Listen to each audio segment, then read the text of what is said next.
Richfield is on the air. Good evening, ladies and gentlemen. This is Arthur Hale, confidentially yours. 15 minutes of news behind the news, gathered by Trans Radio and presented on behalf of the independent distributors and dealers in Richfield Gasoline and Rich Lube Motor Oil, those partners in power that keep your motor young. By the way, do you always have good luck when you go fishing? If not, you'll be interested in an announcement later on. Listen for it. Every surface indication tonight points to an almost immediate spread of the war to the Pacific. Confidential advices from the Orient, however, suggest that it will not be surprising if the Japanese suddenly discover that they don't need naval and air bases at the southern tip of French Indochina after all. Fast-moving developments during the past 24 hours have made radical changes in the aspect of the Far Eastern situation, and there has been a sudden lull in the truculent sword-rattling heard in Tokyo as late as yesterday.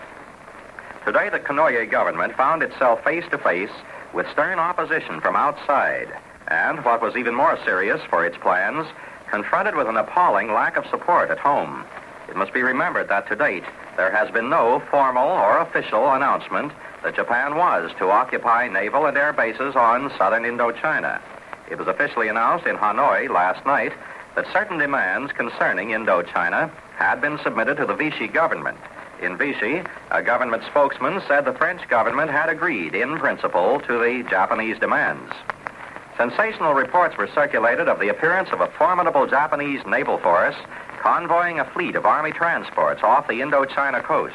However, it must be remembered that these reports originated in Chinese sources. The Chinese have very good reasons for creating the impression of a serious Japanese threat to British and United States interests. But up until this hour, there are no reports from any source of the landing or the preparation for landing of Japanese troops at Saigon or Kamran Bay. A sudden muting of the Tokyo war drums was noticeable this morning about the time that the Japanese government had finished decoding a cable from its envoy in Washington, Admiral Nomura, reporting on his Wednesday interview with Undersecretary of State Wells. Undersecretary Wells told Admiral Nomura that the United States government would consider Japanese occupation of bases in southern Indochina as a threat to the Philippines and to vital United States supply routes.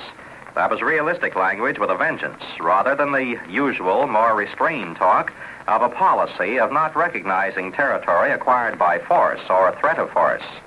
By informing the Japanese that the United States considered a threat to exist, Undersecretary Wells made it unmistakably clear that the Washington government could be expected to do something about it. Meanwhile, in Tokyo, the inspired press opened a feverish campaign to assure the Japanese people that if the United States took economic measures in retaliation for Japan's occupation of Indochina, the measures would prove a boomerang. The newspapers pictured widespread unemployment in the United States if imports of Japanese raw silk were placed under embargo. Naturally, the Tokyo newspapers said nothing concerning the effects on Japan's raw silk industry if its biggest and almost only remaining market should be closed. The Japanese newspapers also renewed their charges that the United States and Britain were conspiring with China and the Soviet Union to encircle Japan. The press campaign, obviously, was aimed at winning reluctant public support for the government's new aggressive policies. Late reports from neutral observers indicate that the winning of such support is a well-nigh impossible task, and that any move that carries with it a threat of a clash with the United States will be opposed by a large section of the Japanese public. Therefore, these observers reason Japan may not go through with her program. It was recognized, however, that there was a strong probability that the Konoye regime has been pushed too far by the radical military element in Japan to turn back and must see the thing through or lose face, both at home and abroad.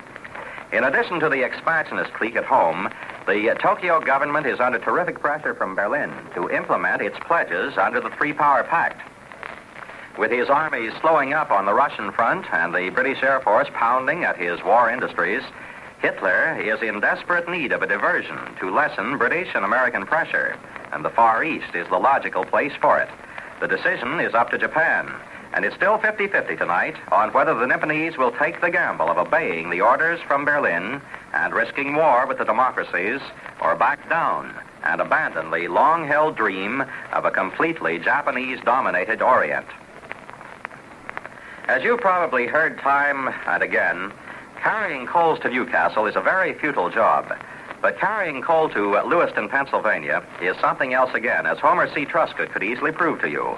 Homer C. Truscott is a coal dealer and carries coal to Lewiston and vicinity direct from the mines. Now, to carry the coal, he has a fleet of 7 trucks, and to power his 7 trucks, he must have gasoline. That's elementary. But picking the right gasoline to power his trucks is far from elementary. It's a job that calls for testing one gasoline against another and selecting from many brands the one brand that gives the most miles for the least cost. In other words, you've got to find the gasoline that will pay you a profit. Homer C. Truscott has picked Richfield high-octane gasoline as the gasoline that pays him a profit in long mileage and surging power. For his money, Richfield high-octane is the champion of all regular-priced gasolines. Now, when gasoline-buying experts like Homer Truscott choose Richfield high-octane gasoline over every other brand, there must be something to it. So wouldn't it be a good idea to try this famous Richfield high-octane in your car? Try a tankful the next time you need gasoline. Ride with a champion and keep your motor young. The murders of 2 young girls in nearby towns in Massachusetts last week promise strong repercussions in several state legislatures next year, not only in the East, but also in the South and the West. Some of the welfare and law enforcement associations keep a very close finger on the pulse of opinion in many states, and they report that the Massachusetts murders may well become a cause célèbre in the annals of American penology and court procedure. The aspect of the cases that is causing the most attention is the fact that a 16-year-old high school boy held in one of the murders had a record of 2 previous arrests for attempted criminal assault. In the first case, the boy received a suspended sentence. In the second, he was at liberty under bail. Now, deplorable as the circumstances seem, the case looks on the surface like a strictly local matter, a case in which people of other states can have nothing but academic interest. But quite another story is told about this aspect in New York. It's declared that the case will be the springboard for a nationwide movement to put a stop to what realists call wishful experimentation in penology and granting paroles. The realists and conservatives will make their hardest fight for laws to prevent continuation of parole, bail, or suspended sentences after the offender is accused the second time.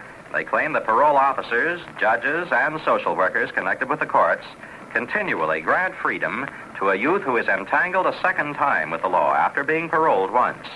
This is done, according to the critical lawyers and police officials, both because of false humanitarianism and because of the stubborn refusal of those involved to admit that they have made a mistake. Just plain, stubborn professional pride. The whole parole system has been under attack for several years now in a number of legislatures because of this so-called do-gooder attitude, and the Massachusetts cases apparently are just what the opponents of leniency toward young offenders have been looking for in the way of ammunition. Now that Dr. Chaim Weizmann has returned to England by plane, it can be revealed that he's perfecting a new high explosive to help Britain win the war against Hitler. Dr. Weizmann is best known to the world for his activities in behalf of the Zionist cause. He's president of the Jewish Agency for Palestine and the World Zionist Organization. However, Dr. Weizmann is equally famous in the world of science as a biochemist. During the World War, Dr. Weizmann was an obscure chemistry professor at the University of Manchester. Germany's submarine blockade had cut off England's access to acetone, necessary to the manufacture of TNT. Prime Minister Lloyd George called in Dr. Weizmann and put him in charge of the Chemical Warfare Department. He was told that he had only a limited amount of time in which to discover a new source of supply of acetone. He set to work, and far sooner than anyone had expected, he discovered a new source of which there was an abundant supply in England. He succeeded in extracting acetone from, of all things, chestnuts. For this achievement, the British government was prepared to pay Dr. Weizmann homage and shower him with honors. The great Jewish scientist declined all honors with the statement that he wished for only one thing, that the British government aid the Jews in establishing a Jewish national home in Palestine. Today, Britain is going through another critical period, and Dr. Weizmann is busy again. Confidentially, we can tell you that since the outbreak of the war, he's been directing chemical research in his laboratories in England, as well as in his Chemical Research Institute in Palestine. Among other things, Dr. Weizmann has discovered a process for extracting acetone from oranges, the main crop in Palestine. One of the reasons for Dr. Weizmann's visit to America was to study the chemical side of the defense industry in this country. The last 5 weeks of his visit were spent in California, center of America's orange production. Tonight, Dr. Wiseman is back in England, ready to communicate the results of his work to the British government. And soon, we are told, Britain will have a new explosive which will far exceed in power anything previously seen on the face of the earth. Before signing off, we'll have an inside story about legislation to permit draftees to be sent outside the Western Hemisphere. Meanwhile, once upon a time, fishermen had to throw in a line to find out if the fish were biting. But those trial and error days are gone forever. The Richfield Fisherman's Calendar, you see, tells you how the fish will bite on any given day throughout the year. Its predictions are based on the moon, the tides, and other factors which influence fishing. Now, the calendar is absolutely free. Just ask for one at your Richfield dealers. And ask your Richfield dealer, too, for a Richfield Fisherman's Road Map of the state in which you're planning a fishing trip. This map will show you popular fishing spots, tell you catch limits, and other fishing laws. Now, here's a suggestion for every motorist. To conserve gasoline for national defense, keep your spark plugs clean and properly spaced. Just one dirty or faulty plug may waste 1 gallon of gasoline in 10. Now, there'll be other gasoline-saving suggestions on future Confidentially Yours programs. Try them to make every gallon of gasoline do extra duty. And try the gasoline selected for extra duty by thousands of transportation experts. Richfield high-octane gasoline. Ride with a champion and keep your motor young. When Acting Secretary of State Sumner Welles cracked down verbally on Japan today, a number of military and naval men in Washington nodded their heads knowingly. They made it clear, albeit confidentially, that if President Roosevelt and the State Department want a showdown with Japan, the President has the power to achieve it without waiting for congressional action. Although the President and Chief of Staff General Marshall, for the sake of unity, are trying to win the consent of Congress to remove its ban on the use of drafted soldiers abroad, actually, they say, the President has the power to send any part of the Army, Navy, or Marine Corps, including the draftees and the National Guard, anywhere he thinks necessary, even in the face of a direct prohibition of such action by Congress. These officers contend that Congress exceeded its constitutional authority by writing into the draft law a ban on service outside the Western Hemisphere.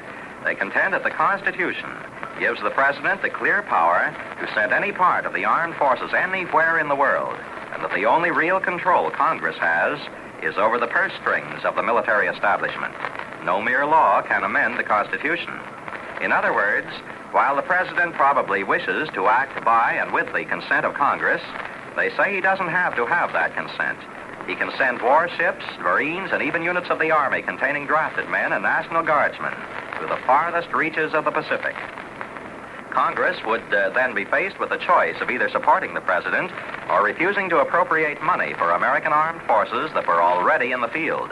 Congress could also move to impeach the President.